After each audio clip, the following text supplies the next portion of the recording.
What is going on, YouTube? AirJP's back here in the office today. We're not going to be reviewing any sneakers today or doing any unboxings, anything like that. Basically, we're going to analyze or dissect 3 different ways that I like to store sneakers, and I've learned these 3 ways over time. I've learned them from people that I have met or saw that had huge sneaker collections, and then some ways that I've tested out myself. But before we get into that, I did want to talk to you guys about a couple things. If you haven't subscribed to the channel already, please do so. We do lots of sneaker unboxings, sneaker reviews, performance reviews, all that good stuff. So if you're into anything like that, definitely check the channel out and my other videos as well. And like I said, just go ahead and subscribe. That would mean a lot to me.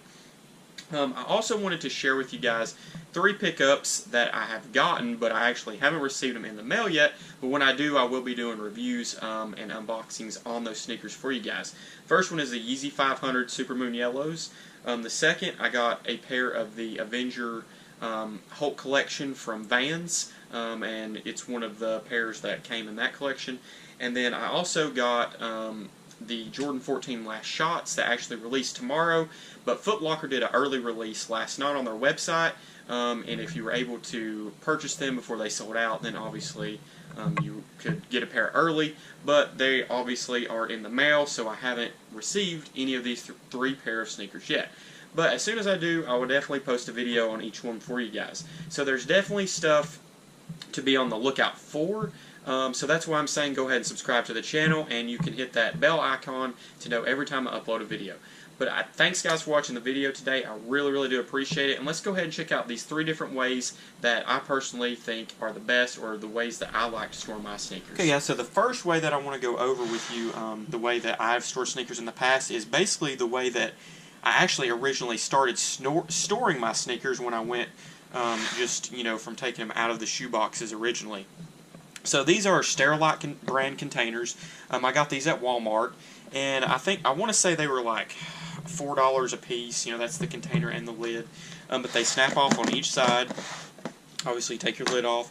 And I have stored in here the Jordan 11, 72, and 10s. Obviously, you all know that your clear outsoles will turn yellow over time. And with these, they are kind of naturally yellowing a little bit. They're not obviously as clear as they used to be, but the container does definitely slow down the yellowing quite a bit on these, or any clear outsole for sure. But it just helps the shoe overall, the life span lasts longer. But one thing I do want to tell you guys is I've seen some horror stories about using these containers as well. If you use the airtight ones, sometimes that can even cause your shoes to crumble over time, can make them fall apart from the upper and the outsole and all that good stuff. So you definitely want to be careful doing that. What I normally do is, with the sneakers that I store in these containers, is like once a week I will take them out of the containers and I'll leave the lid off of it and let the shoes kind of sit out to air out. And then, like I said, I'll let the container air out as well. And I'll do that for maybe a day, 2 days at the most, and then I'll put the shoes back in there and go from there. But, one thing I will also say about storing sneakers is you spend a lot of money on your shoes from the get-go. But at the same time, you're also going to be spending, depending on how many pairs of shoes you have, you're going to be spending a significant amount of money on whichever way you go through to, wanting to store them. So it's all kind of about, you're making an investment already in buying the shoe. So sometimes the cheapest way is not always the best. This is probably the middle way, I would say. I'm going to go over the cheapest way in just a second with you guys, but I wanted to start out with this because this was kind of my original way of starting to store my sneakers. But with that being said, let's go ahead and take a look at the second way that I want to go over with you guys. The second method that I want to go over with you guys is a way to store them in your shoe boxes. I learned this method from Jumpman Bostic. If you don't know who Jumpman Bostic is, he is a huge Jordan collector, and basically probably has one of the largest Jordan collections, I would say, in the world. He's well over 1,000 pairs now. If you haven't subscribed to him on YouTube or checked him out on Instagram or checked him out at all, you definitely need to do that. He has tons of videos and basically reviews almost every single Jordan that comes out. So like I said, if you haven't checked him out, definitely do so. But I did learn this method from him, and I will just kind of go over it a little bit with you because I have done it myself. And I would say that this is probably the most cost-efficient way, or the cheapest way, to store sneakers. So basically, you've got your shoe box, that comes with your shoes. This is the Jordan 4 Ultra 89s. And basically, you can go to Walmart or anywhere that sells, towels. And I want to say I paid like $1.50 for each one of these towels. And I did this for a little while, and then I'm going to go over my third method, which I think is the overall best for me, in just a minute, and we'll get into why I switched from doing it this way. But with the towel, basically what you'll do is you just put the towel down in the box, and then you'll lay your shoes back in there, basically the original way they came. You can, obviously you can see it here, and then you can fold over one side, pull your towel down as you need to make it fit, and then put your other sneaker, obviously in the opposite way, and you can fold your towel if it'll fit. I'm just going to show you guys this way. Fold your towel over the top, and then just put your lid back on it.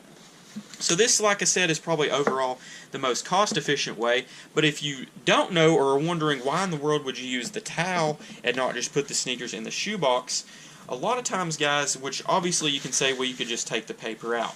A lot of times the paper will rub off on the materials. Ink from receipts will also rub off on materials over time. And then the box wear can also rub off on your materials. So like with this, I obviously don't want any red on my upper or any of the leather on my shoe. So I just feel like that, putting something in the box helps save my shoe from that happening in the long run or the long haul. But this, like I said, is another way that you can test out yourself. And if you don't want to spend a fortune on a way to store your sneakers, but at the same time also don't want to have to worry about anything happening to them over time, I would say this is a great way to do it, and you should try it, as well. But let's go ahead and check out the third way that I like to store my sneakers, and this is my newest way and also my probably favorite way to do them overall. The third and final way that I want to go over with you guys, the way that I like to store my sneakers, is the drop front containers, and I purchased mine from the Container Store. There may be other places that carry them as well, but this is just where I purchased mine from. I don't have a local Container Store, but I do order them offline. So one container is $9.99, or you can buy 6 containers for $54. So it's basically, a little bit better deal to go ahead and buy the 6 at one time. But let's just go ahead and kind of drop the front on one and let you see exactly what I'm talking about.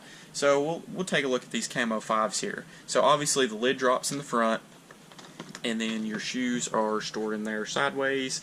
Some will stand up. These containers are supposed to fit up to size 13 sneakers. So if you wear anything over a size 13, I haven't obviously tested that out. I wear an 11.5 to 12, so all of mine in these containers are an 11.5 or a 12.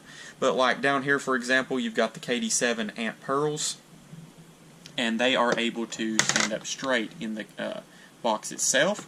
Here are some Adidas Ultra Boost, and they will stand up straight as well. And then, for example, I showed you the 5s. Here's Jordan 1s. They will lay down. I have mine laying down. I have saw some people with a little bit bigger sizes that are able to stand them up, and I could probably get mine to stand up, but I'm just not into the whole bending the whole shoe and everything like that, so I keep mine laid down. Up here you've got some 9s, and they're laid down as well, and then got some 4s and 3s over here laid down too.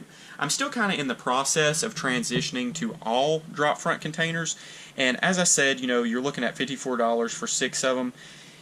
It is probably, obviously, it's the most expensive way, I would say, to store your sneakers. It does give a lot better organized and clean look, and that's kind of why, I like it the best.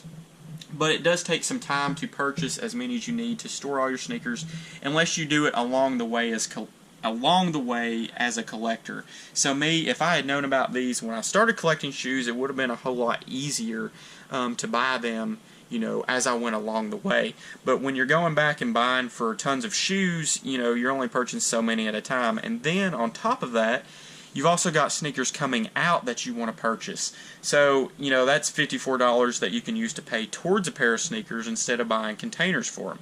So it's kind of a mixed thing. It's, when you get the extra money, you can, spend it on the containers, and then if there's a pair of shoes you want, obviously you're going to save the money for the shoes. But as I said, guys, this is my favorite way to store them. So, I would definitely look into all three methods, but let's go back one more time and take a look at each of the three and kind of round up all three things that we've talked about today and let you guys have a little more idea and let you choose which way you may want to store your sneakers. So I kind of just want to share with you guys my final thoughts, or let you see one more time the three different ways that I've stored sneakers. So obviously first here is, like I said, probably the most cost efficient way, and it is using the towel just inside your sneaker box or your shoe box. And these towels, like I said, once again are around $2 a piece. So it's probably the simplest or most cost efficient way. The second way is obviously in the Sterilite containers, and like I said, this will definitely help a lot with yellowing on outsoles, and that's definitely a good way to try to keep the natural yellowing from occurring. And then the third way is the drop front sneaker boxes, and like I said, I personally feel like this is the best or cleanest look. And secondly, for me, I like the Sterilite containers. But as I said, guys, if you did watch this whole video, I did take my shoes out once per week from the containers, so that can become a lot of work over time. On these drop front containers, they actually have a little hole in the back where air can vent through. So that's one plus as well. I should have told you that earlier. But that's one plus as well, is you don't really have to take them out of these boxes. So I hope you guys enjoyed the video today. I really do appreciate you watching it. I hope I gave you a little more insight or some helpful hints and tips on ways to store your sneakers. If you have any questions at all, please leave it in the comment sections below, and I will try to get to you guys as soon as possible. Thanks again for watching, and I'll see you guys again soon. Peace.